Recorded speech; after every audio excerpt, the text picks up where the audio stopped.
काफिरों को दोस्त बनाने से इज्जत मिलेगी। फ़इन्नल इज़्ज़त लिल्लाहि जमीआ, इज्जत तो सारी अल्लाह ताला के पास है, इज्जतें देने वाली ज़ात तो अल्लाह ताला की है। अल्लाह फरमाते हैं जो चाहता है ना इज्जत हासिल करना, वो ये बात समझ ले, सारी इज्जत अल्लाह ताला के पास है।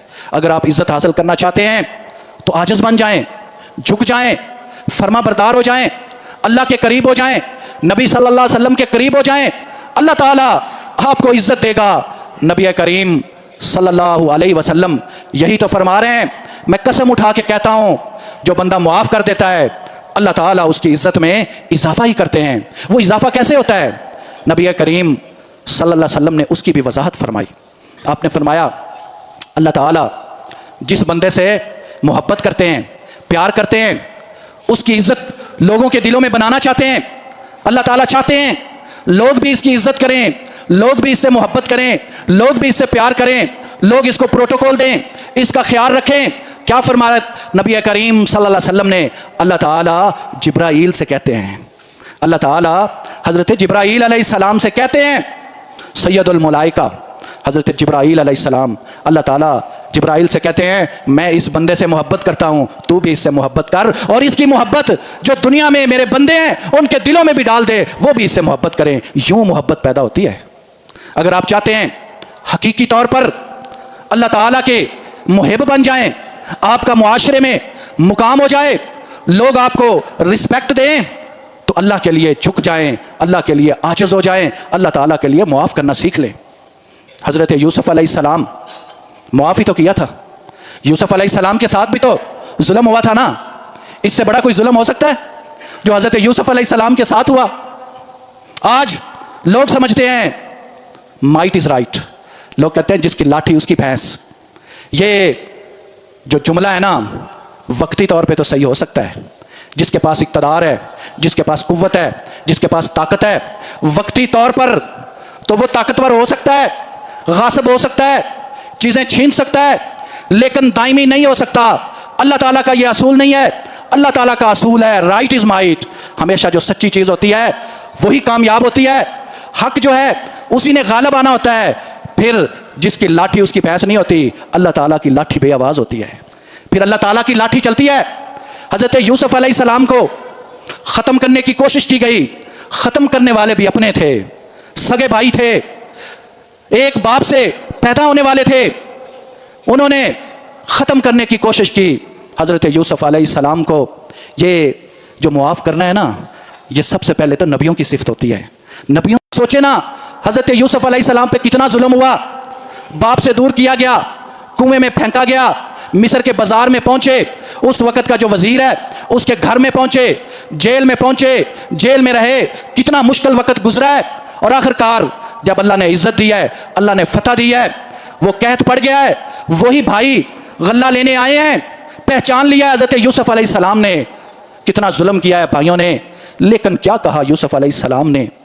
के कह दिया ला तसरीब अलैकुमुल यौम, जाओ आज के बाद तुम्हारा एहतसाब ही कोई नहीं होना, तुमसे पूछा ही नहीं जाना, उस दास्तान को छेड़ा ही नहीं जाएगा, वो दास्तान दोहराई नहीं जाएगी।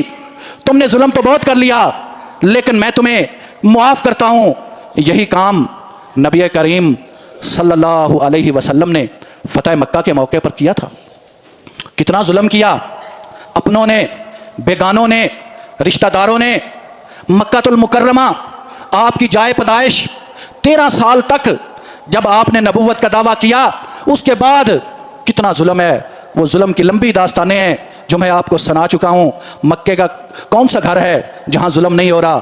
मक्के का कौन सा बाज़ार है जहाँ जुल्म की दास्तान नहीं रकम की जा रही? मक्के का कौन सा चौक है जहाँ पर मोहम्मद रसूलुल्लाह सल्लल्लाहु अलैहि वसल्लम के किसी सहाबी को तंग नहीं किया जा रहा, तकलीफ़ नहीं पहुँचाई जा रही? आप सल्लल्लाहु अलैहि वसल्लम को कितना तंग किया गया, उस मक्का से भी निकलना पड़ा। जंगे बदर हुई, ओहद हुई, खंदक हुई, सुलह हुदैबिया हुई, एक लंबी दास्तान है जो नबी करीम सल्लल्लाहु अलैहि वसल्लम पहुँचाई। हमारे साथ तो कुछ भी नहीं होता, एक छोटी सी बात होती है, एक लम्हे की बात होती है, तो हम इतना ज़्यादा गुस्से में आ जाते हैं और कह देते हैं मेरे जनाजे पे भी ना आना, मेरा मुंह भी ना देखना। और कहता कौन है? सगा बाप कह रहा होता है, सगा बेटा कह रहा होता है, सगा भाई और बहन आपस में बात कर रहे होते हैं, और कितनी कोई लंबी दास्तानें हैं, कितना कोई लंबा जुल्म आप पे हो गया है। नबी करीम सल्लल्लाहु अलैहि वसल्लम जो हमारे कायद हैं, लीडर हैं, रहनुमा हैं, रहबर हैं, वो क्या कर रहे हैं? कोई दुनिया की तारीख ऐसा फातेह नहीं दिखा सकती कि जिसके साथ 21 साल जुल्म होता रहा हो और 8 हिजरी में वो मक्का फतह कर रहा हो, 10,000 का लश्कर उसके पास हो, उसके जो दुश्मन है वो उसके सामने खड़े हो, और वो नमाज पढ़ के दरवाजे पे आए और क्या पूछे, आज तुम मुझसे क्या तवक्को रखते हैं? उनकी गर्दनें झुकी हुई थी। नबी सल्लल्लाहु अलैहि वसल्लम ने पूछा, तुम क्या एक्सपेक्टेशन रखते हो, मैं तुम्हारे साथ क्या सलूक करूंगा? उन्होंने कहा, आप शरीफ। जब नबी करीम सल्लल्लाहु अलैहि वसल्लम लश्कर लेकर गए ना, तो आपने पूछने के बाद फिर वो जो तहरीरें हैं, वो जो दास्तानें हैं, वो तो नहीं दोहराई, उन्हें याद तो नहीं कराया कि तुमने मेरे साथ ये भी जुल्म किया, ये भी जुल्म किया। कहा नहीं, मैं वही काम करूंगा जो मेरे भाई यूसुफ ने किया था। ला तसरीब अलैकुमुल यौम, जाओ आज के दिन तुम्हारा कोई एहतसाब नहीं। नबी करीम सल्लल्लाहु अलैहि वसल्लम ने तो हब्बार बिन असवद को भी माफ़ कर दिया। पता है हब्बार बिन असवद कौन है? नबी की बेटी है, मक्का से आ रही है हिजरत करके। हब्बार बिन असवद वो शख्स है जिसने नेज़ा मारकर हमल ज़ाया कर दिया।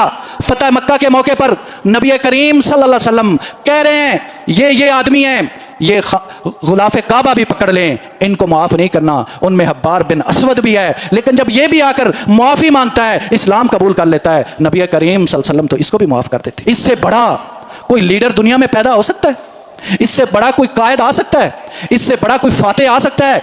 वो है नबी करीम सल्लल्लाहु अलैहि वसल्लम फरमा रहे हैं, मैं कसम खाता हूँ, अगर तुम माफ़ कर दोगे अल्लाह ताला तुम्हारी इज्जत में इजाफा कर देंगे। आज वक्त है अहले जन्नत की खूबियाँ मैं आपके सामने रख रहा हूँ। वो अल्लज़ीना युनफ़िक़ून वल आफ़ीना अनिन नास, वो खर्च करते हैं खुशहाली में भी, तंगी में भी, वो गुस्से पर काबू पा जाते हैं और वो मुआफ़ कर देते हैं।